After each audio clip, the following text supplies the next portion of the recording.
Hello friends. मैं फ़राह हसन। मैं आज आपके लिए इंग्लिश ग्रामर का टेंस लेकर के आई हूँ, जो कि ग्रामर में सबसे टफेस्ट पार्ट होता है।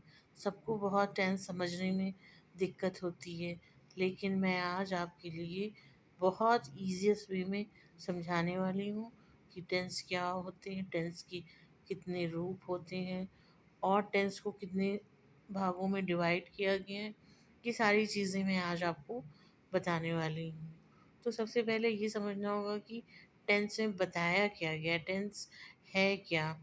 टेंस में इस तरह से आप समझ सकते हैं कि डेली रूटीन में कोई ना कोई काम हम कर रहे होते हैं, कोई ना कोई कार्य हो रहा होता है।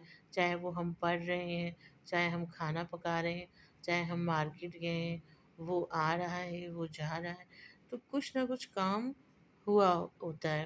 तो ये काम किस समय पर हुआ है और कितना हुआ है। किस समय पर हुआ है कि कोई ना कोई टाइम उसका होता है। सपोज़ आप मान लीजिए कि कोई काम कर रहे हैं, आप प्रेज़ेंट में कर रहे हैं, आप पढ़ रहे हैं, वो प्रेज़ेंट में पढ़ रहे हैं। आप पढ़ भी चुके हैं, पास्ट में भी वो चीज़ हो चुका होता है। कोई खाना बनाएगा, तो ये कह सकते हैं कि वो खाना बनाएगा, फ्यूचर में खाना बनाएगा। फ्यूचर की बात आती है। तो इस तरह से हमारी डेली रूटीन के वर्क को हम डिवाइड कर लेते हैं अपने टेंस में। तो 3 टेंस इसके अकॉर्डिंग, टाइम के अकॉर्डिंग टेंस के 3 प्रकार होते हैं। Present tense, past tense, future tense. Work के अकॉर्डिंग हर टेंस के 4 टाइप हो जाते हैं। Indefinite tense, continuous tense, perfect tense, perfect continuous tense. अब चारों टाइप को वर्क के अकॉर्डिंग डिफाइन किया गया है, चारों टाइप्स को वर्क के अकॉर्डिंग। तो अब मैं आपको ये बता दूं कि इन टेंसेस में जो चार में डिवाइड किया गया है, इनमें क्या बताया गया है, कैसे इसको डिफ़ाइन किया गया है। सपोज़ अगर हमें इंडेफ़िनिट को समझना है, तो कैसे समझेंगे? इंडेफ़िनिट में क्या बताया गया है? इंडेफ़िनिट टेंस में काम के होने के संबंध में बताया गया है। कोई काम हुआ है, उसके संबंध में बताया गया है। जैसे आई गो, मैं जाता हूँ, आई वेंट, मैं जाता हूँ, ही केम, ही कम, वो आया। तो क्या हो रहा है? आना जाना कोई काम के होने के संबंध में बताया जा रहा है। इसी तरह से कॉन्टिन्यूअस टेंस है। ये कैसे पता लगाएंगे कि ये कॉन्टिन्यूअस टेंस है या इसको हमें कॉन्टिन्यूअस टेंस में बदलना है। इसमें काम का लगातार होना बताया जाता है। कोई काम जो है वो लगातार हो रहा है।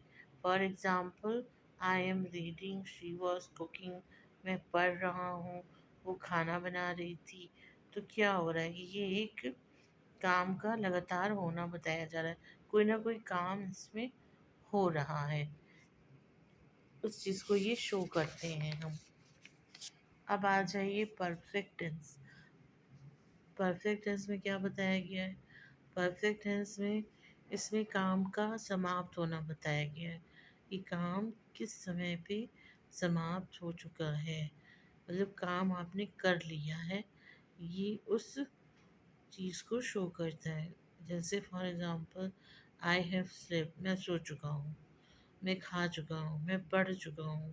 तो जहाँ पे इस तरह की वाक्य आएंगी, उसको हम परफेक्ट टेंस में चेंज करेंगे, उसको परफेक्ट टेंस में बदलेंगे।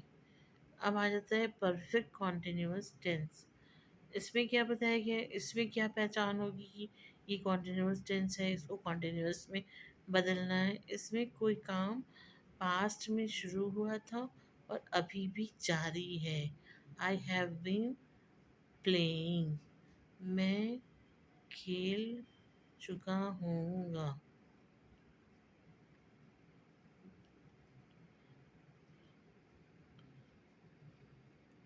हिंदी के वाक्य में पहले क्या होता है कि सब्जेक्ट आता है, ऑब्जेक्ट आता है, फिर वर्ब आता है। इंग्लिश में बदलने में क्या हो जाता है? इंग्लिश के वाक्य में पहले सब्जेक्ट, फिर वर्ब, फिर ऑब्जेक्ट आता है। तो यहाँ पे ये थोड़े से चेंजेस हो जाते हैं। ओके फ्रेंड्स, आपको मैंने बताया कि टेंस क्या होते हैं, उसके कितने पार्ट्स होते हैं, उसके और कितने पार्ट्स होते हैं, इसके बारे में मैंने आपको बताया। अब नेक्स्ट वीडियो में आपको मैं पढ़ाना बताऊंगी प्रेजेंट इंडेफिनिट टेंस क्या होता है, वन बाय वन। फिर पास्ट इंडेफिनिट टेंस क्या होता है, इन सब के बारे में मैं आपको डिटेल से बताऊंगी। तब तक के लिए जय हिंद।